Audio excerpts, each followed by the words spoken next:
welcome to the 5th episode of the Soulmate podcast. Today we have a very special guest here visiting from Los Angeles for a limited time only, Denise Devin from Zombie Joe's Underground. Denise, would you like to introduce yourself? Oh gosh, all right. right at the top. So I'm called the lead director at Zombie Joe's Underground. I've been with the theater for 25 years, so yes, I love it. How is that? Good. And just so you know, you may not have heard some of the podcasts, but you're mentioned already quite often. Oh, thank you. Yeah, it's in very flattering terms. Thank you. And so, so people will already be familiar with the name and some of the influence that you've had, especially on Soulmate. But we've also had some references to things like Urban Death, mostly kind of like as my entry into Zombie Joe's especially. And also the thing that inspired Shannon to maybe do some of this. Was Urban Death? Yeah, just watching Doug perform. Oh, wow. In the few that I saw, I was like, well, this is fun. He was good. Yeah, it was great. Yeah, I was going to say, so Denise Devin is the director of Urban Death, and it happens twice a year, or just whenever you determine? Typically twice a year, spring, and then the big fall Halloween fall haunt. Mm-hmm. We always do the Halloween haunt, but most years we do the spring. We are doing one this year. Yeah, it's a special year, right? It is. It's our 20th anniversary. Yay! It's so amazing. And we talked a little bit about Urban Death. It's kind of Zombie Joe's Underground signature show. It has all these really amazing brief vignettes that somehow magically appear on the stage, even though it's like a completely different scene, completely different mood, something shocking, disturbing, scary, funny. It could be anything, all of the above, a combination of those, but it's just absolutely magical to see and witness. If anyone's ever near North Hollywood, see anything at Zombie Joe's, but Urban Death is definitely a must see, especially at Halloween time. But I did want to mention that I think it was the first time I did Urban Death Tour of Terror, which was 2023 in October. It was actually my first true acting job in the theater, period. And Shannon came to see, and I think it kind of started with Zombie Joe talking to you and your sister outside, right? And that's where... Oh, yes. He invited us to perform our talented acts there at Zombie Joe's, and I was like, I'm not really sure about that. I was like, I don't really think that you guys are going to bring a pole in here. And he was like, no, we could do that. And I thought that was funny. But you should know. You should have known. I mean, I was in there with no experience. So, I mean, he was already a pattern developing. And so. Zombie has the most amazing ability to take a look at someone, talk for a few minutes and go, that's a theater person. They just don't know it yet. Yeah. And I think he saw that in both of you. And, and here we are in New York, so I guess he was kind of right. Yeah, he's usually right about things. He really has amazing talent that way. Mm-hmm. Yeah. Can we ask you about kind of your history with Zombie Joe's Underground, kind of how you got involved and for how long you've been there? I know it's been a while. Oh, well, I've been with the theater 25 years. I met Zombie, he is my partner.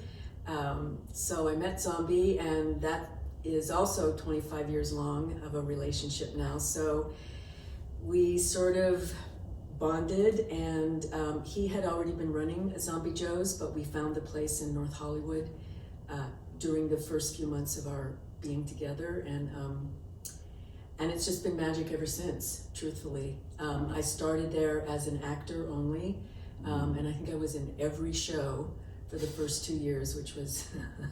It's a lot of shows. Zombie. Well, we didn't do quite as many in those days, but still, it was a lot of shows. We ran them a little longer, and it was we evolved over time as well. Mm-hmm. But he always had a thing for horror. That's always been his thing. Him and his sister grew up on horror shows, and to this day they will book every few months they book an afternoon to go watch a horror movie. Oh, really? Yeah. And we've met his sister. She's come to Urban Death a few times, right? So she loves it. Yeah. Yeah. That's their jam. Yeah, it's wonderful.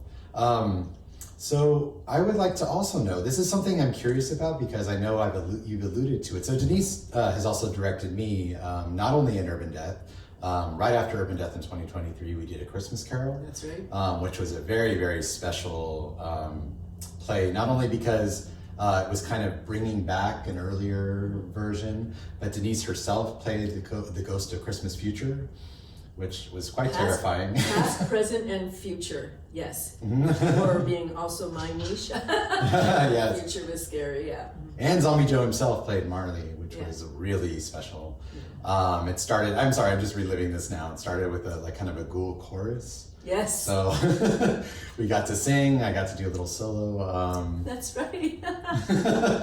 As you're a mean one, Mr. Grinch. Yeah. But in any case, what I'm alluding to is that a memory from that show is, Denise has a dance background, and that's what I wanted to ask about. But the reason I ask about it is because I feel very sorry for her as a director, because she was trying to get me to do just like the simplest coordinated dance, and she just had to keep stripping it down. She's like, just stomp this way, this way, this way. And I think I got that finally, but I felt, I'm not a dancer. I mean, maybe one day, but it's not, I'd have to really dedicate. But what is your background in dance? I've always been curious about that. I did start in the classical ballet. I went to the Vancouver Ballet School, and then I went to the National Ballet School of Canada. So, I started in the ballet. I never did company work. It wasn't for me. And then I switched to musicals, which most of the dancers, have a long ballet training. And I took jazz and tap and all those things you need for the musical comedies. And I had to learn to sing. That was hard, actually, but I did. Because most dancers, if they're going to do musical comedies, they need to learn to sing. What else do you need to know? But ballet, was that your very first start in the performing arts? Was that your fundamental basis? I think like everyone, I took tap at the age of 6 for like 6 months or whatever, but I did a little solo in the recital. Then, we moved, and that was no longer available to me. But dance, I guess, in grade school, in school, I did all the plays. Like everyone, I did all the plays. I went to ballet class. I learned to sing later in life. It's always been something I knew I was going to do with my life. So it's always been something I've done, I guess. And now I direct, primarily. And write as well. And write, yes, I write, and we've done a lot of my plays at Zombie Joe's. And we had a whole children's thing, which we brought to New York. So I've written 10 kids' plays.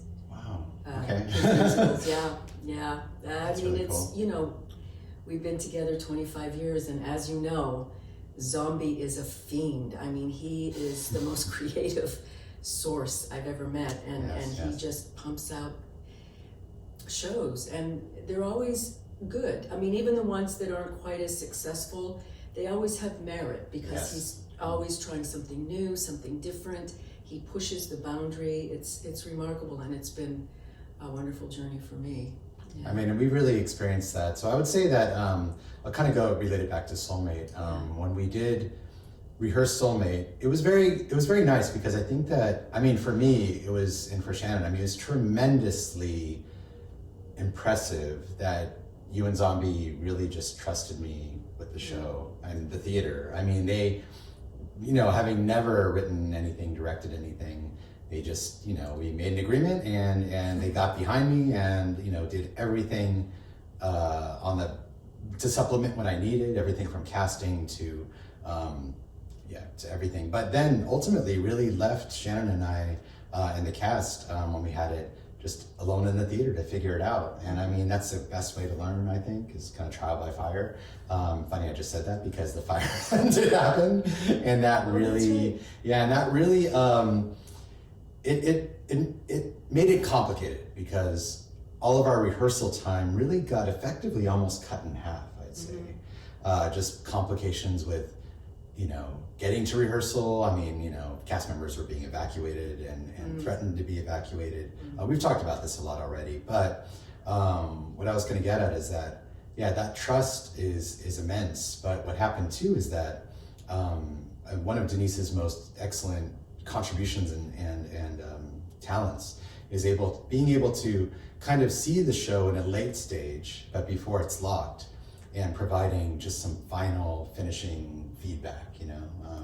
Is that called anything, like finish? No, we have. Actually, it's a little unusual, and I don't know why, to be honest. I was discussing this with a friend. We have a tradition. We've had I don't think a lot of people at Zombie Joe's know this, so I'll share it. We've had a tradition almost from the beginning of having, the final rehearsals looked at. We used to have a tribunal of directors, and they would come in and take a look at, like, if not dress rehearsal, the rehearsal before, give notes. It's a great way to wake up the actors and remind them that there's a show coming up, but also it usually helps, when you're directing, you get so involved in what's actually going on, and the pros and cons of each actor that you work with, and you're building their strengths, minimizing their weaknesses, building their strengths. You can get lost in the weeds. And so this, our tribunal would come in and help us put the forest together, to make sure it was a complete view. And we've carried that tradition. Now we do it for all shows except rentals, which aren't ours, but we do it for all other shows, no exceptions. The only difference is sometimes it's just me that comes in, sometimes it's just Zombie. But most often it's a few directors, and we give the show a look so that we can help the director take it to that finishing point. It's important, I think, and I don't know why other theaters don't do that more often. They wait until previews, and if somebody's paying for a ticket, as far as I'm concerned, if they've paid for a ticket, they should see a finished product. And we've always done it, and it's always worked. It always means that that there's been eyes on the show to help. And our thing is that the director is responsible for putting up a good show, no matter what it takes. And if that means getting help, that's what it means. It's not, it's a team sport, the theater. For sure. Yeah. So in the context of Soulmate in LA, it was just a very, it was a I don't know, I guess I sigh because it was just stressful for me, of course, but I think that it was so late in the game. I think you and Zombie were a little worried about seeing it late, but you actually saw our first run through. Meaning, like, our first run through was like in our final rehearsal, which is pretty crazy. But at least the eyes make sure you get a run through. Yes, it did. Yes. Yeah. I was going to say, Shannon, for you, I actually don't know. Was that day the first time you really talked to Denise and get to know her? Did you meet before? Like kind of extensively, or just? No, not extensively. Just kind of in passing. Mm-hmm. So then your first experience with her was watching that run through and giving notes, and yes. How did that feel overall? Well, first of all, doing the run through so late, and then what? Yeah. Oh, it seems that's been happening. Yes. We always do our first run through before Denise sees it, or when Denise sees it. Mm-hmm. But yeah, the experience. I think it's like always a bit nerve-wracking.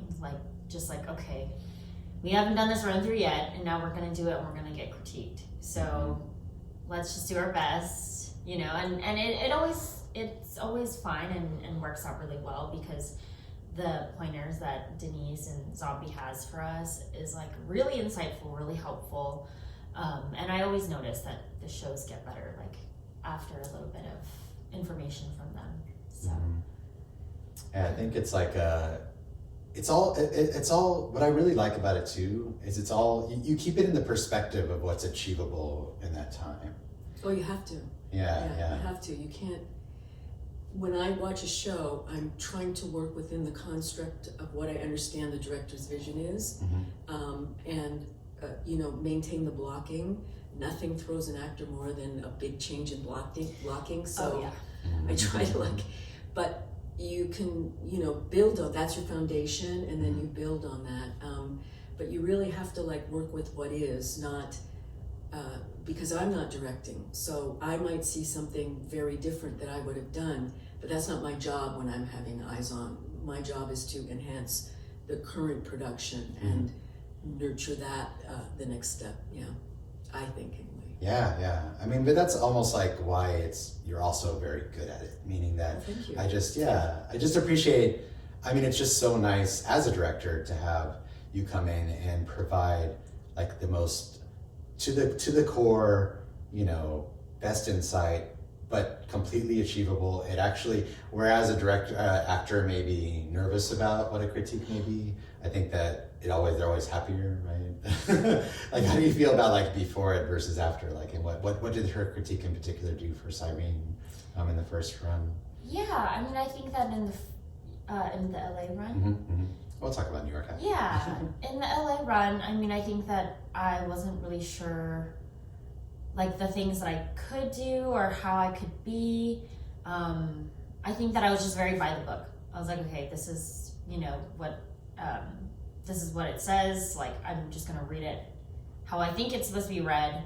And I think that what the insight that Denise gave me was to really just put it out there, just really be loud about it, and we'll pull you back if you're being too loud. So she also gave me some advice on to be more flowy within the character, and just a little bit more mischievous. So that was really fun. Yeah. And I thought that added some really, really fun elements to the character. So I like that. That's kind of my favorite part about playing my character. Yeah. It's causing a little bit of trouble. And that was, I too. And then that's the thing too, is that as a director, it's just oh yes, you nailed it. Because again, like you said, we're so in the weeds with things. It's hard to pull back. And so what happened is that when we came to New York, as we've talked about, probably not extensively though, about kind of what we've done, is that Zombie came with us. So at first it was just me, Shannon, and Zombie. That's when we recorded the Zombie podcast the day before rehearsals. So yeah, we haven't really talked about what happened during rehearsals. And what happened was that Zombie really started, and myself too, but he really started leading the way towards where we can break open what we were doing and really innovate in the context of this is a new cast, a new space, different space, real elevated and literally a stage above where people are seated, a theater aisle, things like that. And so that unlocked in him just new possibilities. And I knew that we would be innovating in ways yes, we have to make the play bigger, louder, really utilize these new actors' talents. But what I didn't know is that, we can really break it open, really change some rules. Yeah. And so in the process of rehearsal, it was a really amazing collaboration between me and Zombie Joe, and actually each of the individual actors themselves too, just to see what they can bring out in these things. And it really evolved into a different play. But then Denise was able to come in at just that perfect time again. And I think you did again see the first run through, which is also our last run through before the final run through before the preview performance. Bori always makes an appearance. It's always good. She knows she's a star.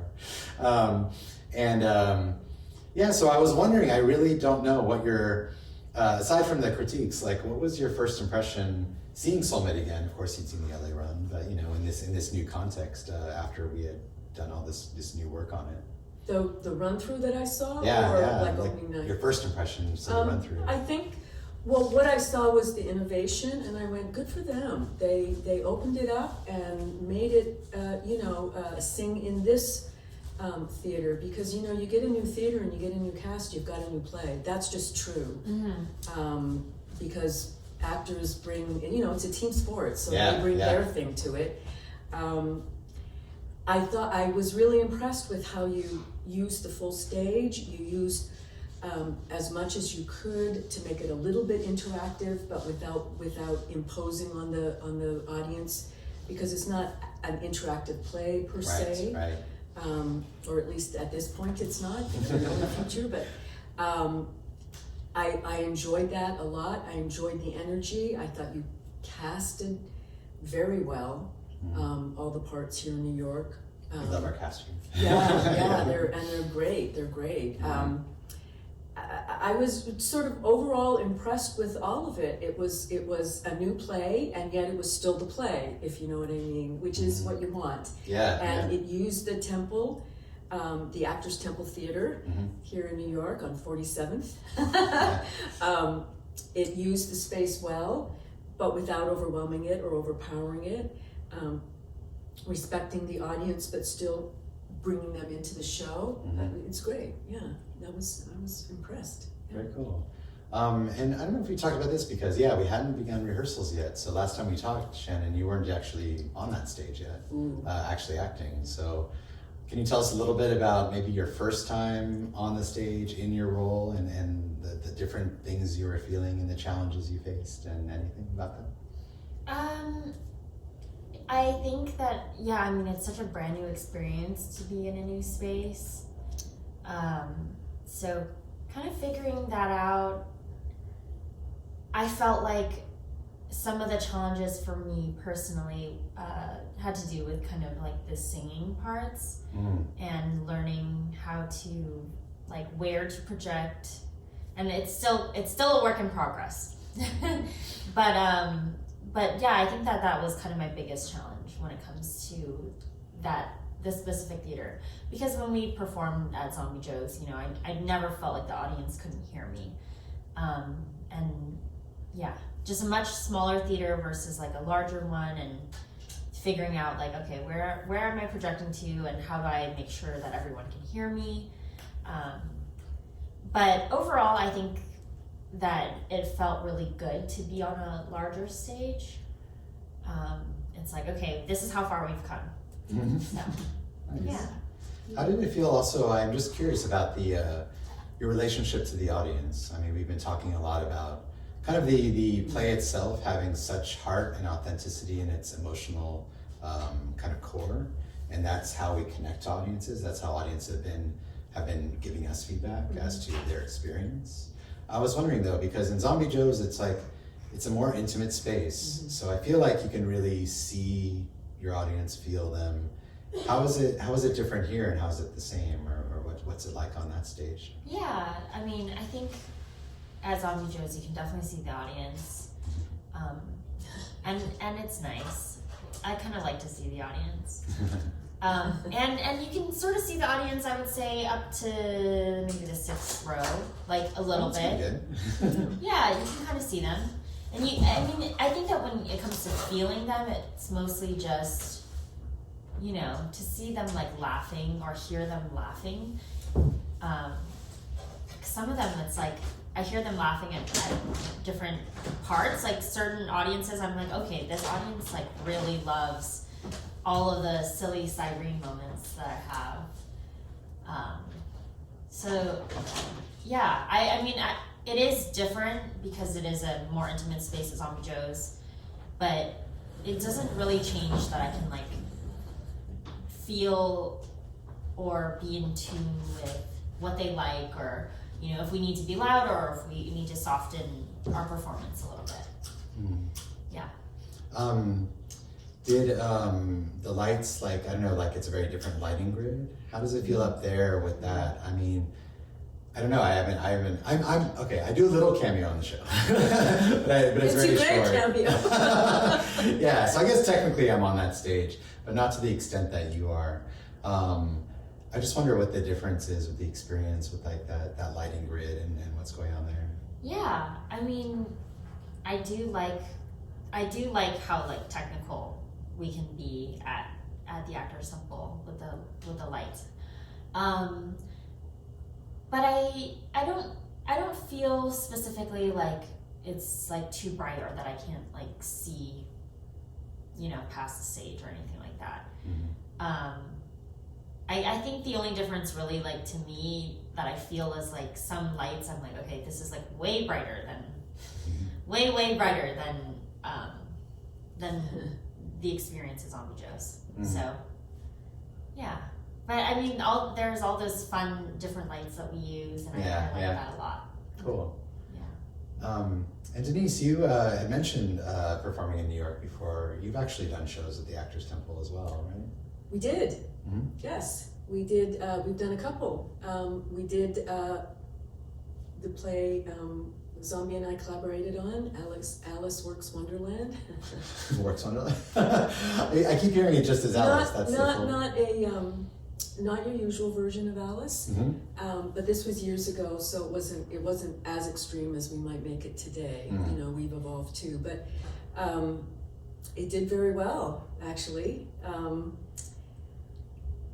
It's what New York is about. Did you bring it? Did you write it specifically for the theater? No, this was so many of our pieces, like for example, Christmas Carol. That was its third incarnation. Oh, I see. Okay. Also, this particular production of Alice was like its maybe fourth incarnation. So the others having been done at Zombie Joe's, this was the first one in New York. We also brought our kids' plays here. So we did, I think, 3 kids' plays. They went very well. It's the moms that you want to capture. Right. And they did. They came up and said, "We'll help you. Please stay," which was nice. We also did a Robert Reamer play, brand new play at the Temple, which followed Alice. And it did okay too, actually. It wasn't... what was that one called? I'm trying to, because it goes back, 10 years now.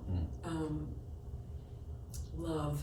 It had Love it. Oh man, That's okay. so embarrassed. Robert, don't hate me. That was our first collaboration with him. Actually, we've done a number since then, but all in LA. We also did Mask of the Red Death over at Really? St. Luke's? St. Luke's, yes, over with Ed Gaines' other theater, and at the Players Theater not West Hollywood, in the Village here.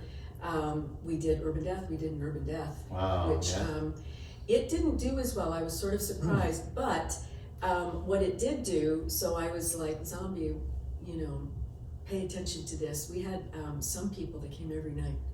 Oh, interesting. Night. Yeah, we had. Did they bring other people too? Yes, yes. Okay. We started to build that hardcore fan base, which we have in LA for Urban Death, where people just, if you're a fan, you come. Urban Death comes out, they see the Bonnet Boy postcard, and they're there. Yeah. And they bring friends, and they come back, 5, 6, 7 times. So that was cool. Yeah, we've been here quite a bit. It is quite a bit. Over the years. Yeah. Well, and that's also like the reason why we're here now, meaning that, it was just a vague idea that we would come to New York next because I just wanted to. But I was literally thinking, okay, I'll find some like really out there, outer Bushwick or even further out in Brooklyn, some little box that would have us. And that was my idea. And so when I asked Zombie, he's like, "Oh yeah, I got your guy," and he immediately put me in touch with Ed. But then it opened up all of this context and history that you're speaking of. Yeah. And I honestly did not know the extent. And that's the amazing thing about Zombie Joe's too, is that I think it's because you guys are constantly creating. Yeah. There are constantly plays going on.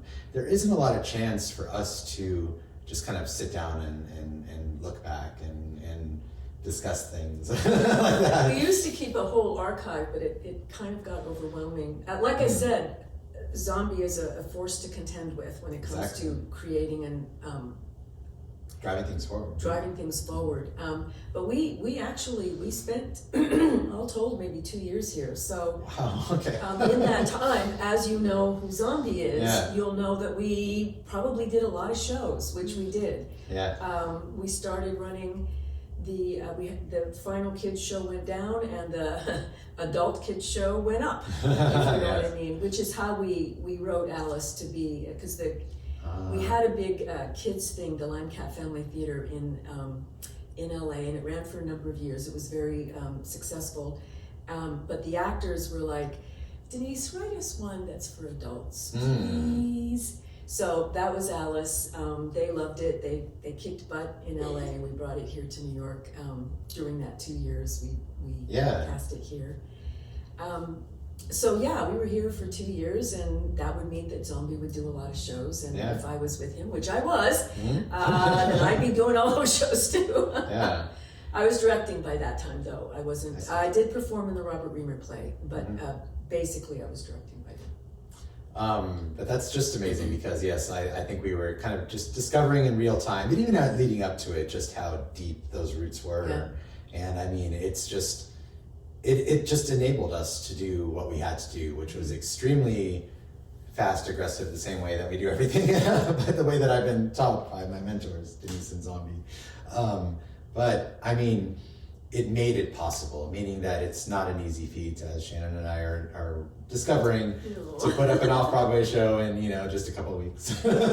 But we did it, and The thing is you did it. I think, congratulate yourselves. This is, a lot of people would love to say they did it, and you guys can say it, no matter what happens. And I feel the show will be successful, so take that to heart. But no matter what, here you are in New York, and you've got a play going up, and people are like loving it, and they walk out and that one woman, and, I loved it, and I'm bringing back friends, and how did you come up with it? And that's the response you want. This is a long haul journey. It's not a one shot and then you're done. It's a long haul go, but each step is important. So I mean, really, congratulate yourselves. You did it, and you did a great job.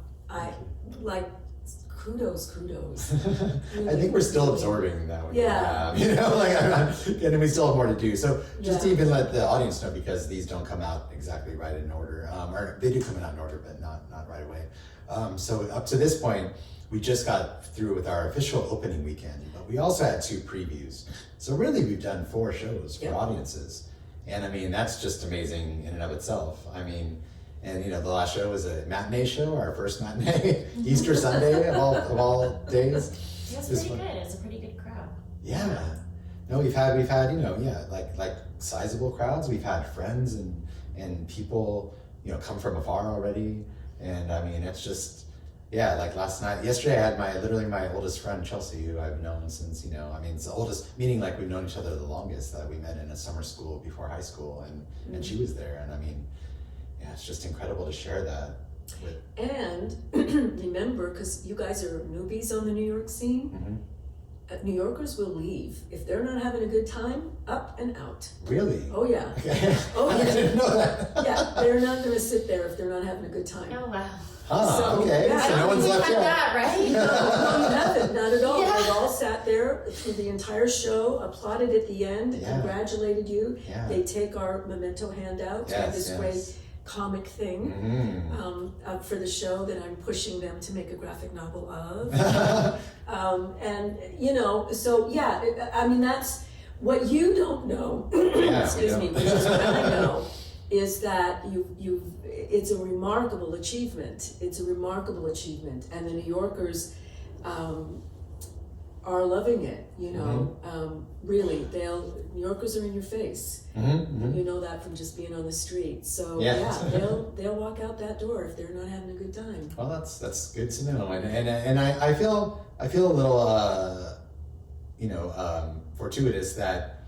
Even though I appear in, like I said, in part of the show, I get to be there in the beginning and the end, and it's funny because a lot of people don't know that it's me, because I just look the same in the beginning, and then if I tell friends, they're like, "What? No, But in any case, what I was saying is that I do get that first impression as they're leaving, and it's strong, and it's funny because people it's like they want to tell someone something, and if they don't have a friend with them, then they start telling us because we're standing there and we're obviously part of the show.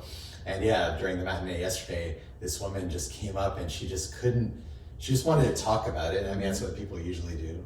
talked about how great our lead Zach was, which is great to hear. We really love him, and he just carries so much of the show as far as like his role, meaning it's a very, very prominent role, and how great the whole cast was, how great the music element was, how great the singing was, and she just was so ecstatic and wanted to share that, and then the only thing she could think to do is, well, okay, now I gotta like call this person this way, and then bring some friends back. And I mean, it's that kind of enthusiasm that's really great to receive, especially when it's so fresh. Another woman, like our first show, our first preview, she was dancing and she wanted to just hug me and dance with me, and it was very, very emotional. It's a very emotional response from people. They're having a great time. I mean, that's what you're here to do, and you're doing it. It's I'm going to say it again. It's a remarkable achievement. There's no question about it. You guys pulled it off, and yes, we did it Zombie Joe style, which is in and quickly. But I have found, like with the longer rehearsals, each circumstance around a play is different, but longer rehearsals, the end is always where you get a crunch. So all we do is escalate to the end and get to the crunch. That's and then by then, like, then people aren't kind of like as worn out. They're still like, there's still this fresh energy. They have an energy for it. They have an excitement around it, which was, you had that energy and excitement for for the press openings, and I like to call them openings because people paid a ticket. Right, it is. There they are. So for your press openings, you had that excitement, that energy, which is what Zombie Joe's is known for, and what you brought also to the stage with your company, and feel proud. It's not an everyday achievement. I can actually say that with all truth and in good conscience. This is not an everyday achievement. So it means a lot. I feel really proud of that. Yeah. You did good.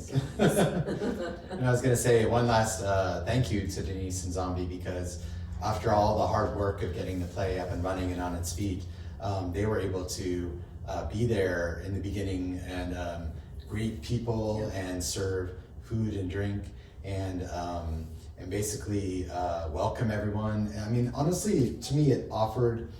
I mean, for me, it offered a lot of credibility that you were there. You were both there, and was so happy to present the play.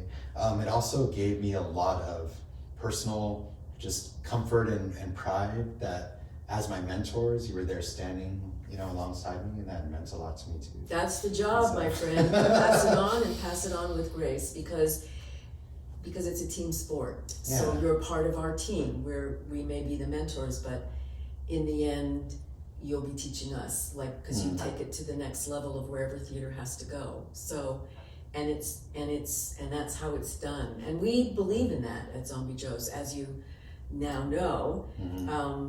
Zombie will find those people where theater is stamped in their heart, and then we encourage that, myself included, and move that to the. I mean, I just did a play at the theater with a brand new playwright. I mean, we've done 2 of his plays now, and he's wonderful. Yeah. Dan Walkirk, by the way, is his name. He's excellent. And I saw that play too. Just before I left, it's the last thing I did, and it was so much fun. Dan did a live score.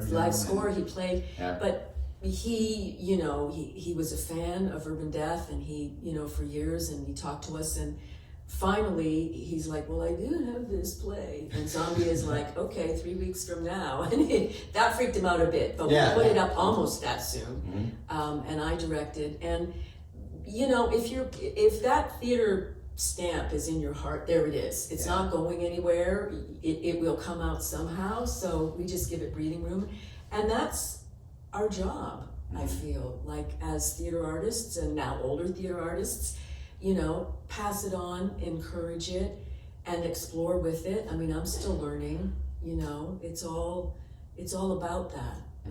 And did you say the name of that play too? I just don't want to. Which one? Rod Hinckley? Yeah. Dan's latest play, this one I know, Dan Walkirk's Rod Hinckley, breaks the Guinness World Record for longest usable golf club. He also breaks the record for longest title. I'm going to talk to him. Yeah. But it was just such an inspiring story and real innovative directing. It was. I mean, it's just such a pleasure to see your work, and I mean, how fresh everything is. I was going to say one last thing too, which is I haven't mentioned yet, is that James Rogero, who's been a big fan of what we've done with Soulmate, he's seen it 3 times, I think, in our original run. He just kept showing up. But he said to me that the fact that I got that up and running like that, he's like, well, I have a play I've been trying to do, and now that's coming to Zombie Joe's, right? Mm-hmm. It's Black Dahlia. Yeah. So I've seen the poster, and actually it's funny because he wrote a part for me. And he keeps asking him, like, do you know if you'll be available to play it? I'm like, I don't know. And it's sad to say, I hope not, because it means that I'm here with Soulmate, in an ultra extended run. But if we're not, then I will be in. Those are the luxury problems that you want. Yes, exactly. My friend Shannon, those are the problems that you want. That you're in demand and people are eagerly awaiting you, whatever part of the country you're in. Yeah. Yeah, but that just, I guess, speaks to what you're talking about, like passing it along and inspiring each other. Mm-hmm. And I don't know, Shannon, are you inspired? What else are you inspired to do in the theater after this? Oh my goodness, I know, everyone keeps asking me. Yeah. I mean, I'm not really sure. I think that maybe it's possible I could try to do the 50-hour sometime. Yes. Although I'm really scared. So I don't know. I should have never said anything.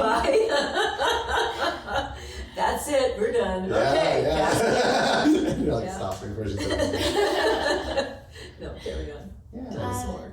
Yeah, I mean, who knows? People keep sending me some other things like that Wicked is casting singers and stuff. Yeah. So that's fun and a silly thought. No, it's not. Nothing's silly. Everything's possible now. Yeah. As we've proven, I think. Yeah. Cool.